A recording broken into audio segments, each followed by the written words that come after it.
This episode is brought to you by the lovely woman Little Debbie, who makes nice, fine, beautiful snack cakes, and the world is a little bit much better, especially since they quit making goo-goo clusters. Okay, I guess we paid the rent with that one. What we're doing here is I'm putting electric wipers on the Birdmobile. Yeah, I know, supposed to have vacuum wipers, but it's not having vacuum wipers. Let's see. Vacuum wipers, yeah. Whew. I've had vacuum wipers. That's why I'm putting electric. I got these little motors, and they got a switch on the back. Make sure you switch them on. And doggone y'all, you made me solder this stuff. When I like just crimping and going. But I thought I'd do it halfway right. To make these work, I picked the ground circuit to make them work, which is like most all the stuff is now, is back then. When they came out with electrics, the ground circuit made them work. And the hot wire fused, lovely fuse. And click this rascal on, it grounds the motor and it runs. And they even part. These things got a part system in them. 12 volts. And yeah, that soldering stuff just about got me. This is soldered, and I've got a whole drawer full over there at my desk of that fancy shrink tubing, all different colors, sizes, and flavors. Even some scratch and sniff, but I haven't used it. Let me have a little bit of this crappy stuff that I've done all my life. So I held out and just taped them really, really good. Pretty much soldered them. Here's my soldering iron. It's still, woohoo, still warm. This soldering gun is a dandy. It works when it wants to, just like me.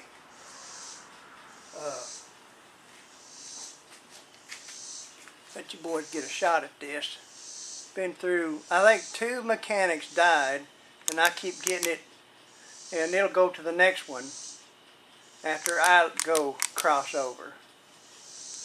But it's really neat. I saw a guy, after 30 minutes of fooling with a wiring harness, take his, just like this, by the cord and swing it and smash it up against the floor. And it just went to smithereens on him. And I'm glad he didn't figure out why the thing was unplugged in the first place. It didn't even cross his mind when he grabbed the cord. But I watched him for 30 minutes try to solder that stuff. And it was pretty funny when the cord was unplugged, but it ended up being a tragedy. But you know, still pretty funny. Oh well. And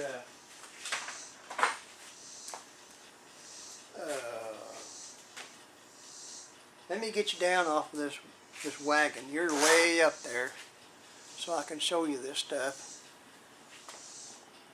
Try to get you out of the fan. See the fan? No, you can't see the fan. Anyway,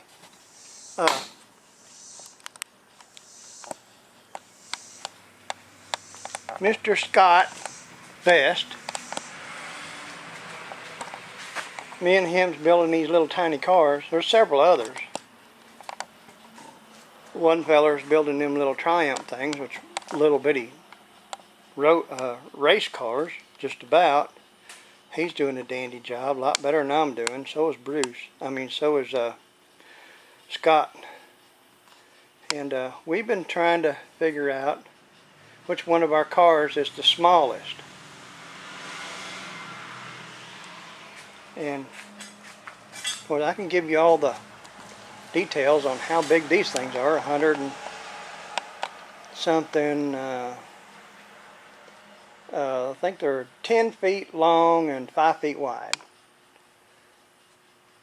And I don't know, I've never got to see one of his little Austin's, or Mary's Austin little A35.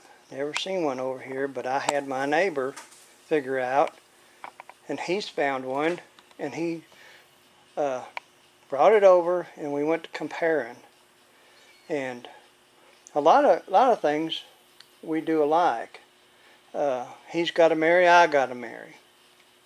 This is a Berrymobile from named after the guy that gave it to me, Mr. Mobile. And his little car is for Mary, and it's what I call the Marymobile. But anyway, let's see if I can find. That boy brought his over, and it's just really a lot like his.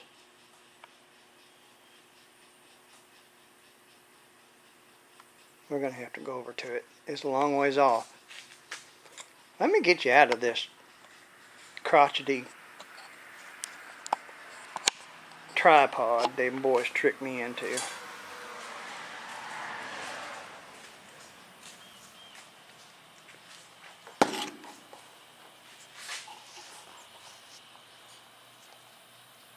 Here is the little car that Scott's been working on for Miss Mary. You can see it is quite a bit smaller than the Crosley right here. Even smaller than this big old dog. Right, Sir Gene? Thank you. Appreciate that tail wagging. So, I guess he wins. He wins the small car title.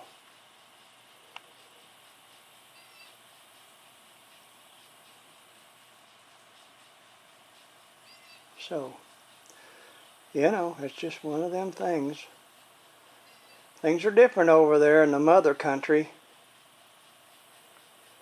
Now I wonder how big Scott is. He looks like a big feller. But he may be one of them Lilliputians. But anyway, it's a lovely day in the Crosley garage. We're going to put wipers on this rascal. And I've been messing with the front end since it goes all over, and come to find out the drag link is bent. So I got my drag link hammer, and I'm going to straighten it out. And I got some new grease zerks stowed under there. I don't know if you call them zerks, or some people call them alamites or grease fittings, but they were all goobed up, so I'm going to put new ones in it. I'll save that for last because I get greasy as a big old hog when I do. I hate greasing cars. But you gotta do it. Somebody will tell on you if you don't. Ugh! Not that my back is feeling too good today, but everything is lovely. Good day. And hope y'all got that on that wiring stuff. I saw a guy, one of the guys I was working with, he was messing with some wiper linkage. Had his arm way down in the cowl and stuff. And I said, James, you got the battery cable off that? No, I got it turned off. He said, it ain't gonna, he said, that switch has got it turned off. And he moved that linkage, and it went to park itself, which they'll automatically park whether they got the switch on or not. And it pinned him down in there. And it was fixing to cut into his arm pretty good. And I didn't have much time to tease him a little bit, but I did. And I said, you want me to unplug this battery, or are you all right? And he said that he wanted me to unplug the battery, and then we got the power off the motor and moved everything else out of the way. And he learned a lesson. He's older than me, but he learned that rascal. And I had to learn it in a similar way, but I didn't get trapped. I just saw it go whoop, whoop, whoop. And I thought, that's something to understand, because all this wiper linkage is sharp as a devil. And it'll cut the far out of you. So y'all be careful when you do that wiper stuff. Unplug your battery. Take the negative off. I always take the negative battery cable off anyway. Okay. Alright. I hope this grinned you some and maybe learned you some, or probably not learned you something, because I ain't learned nothing from what I said. Oh, anyway. Love you. Bye.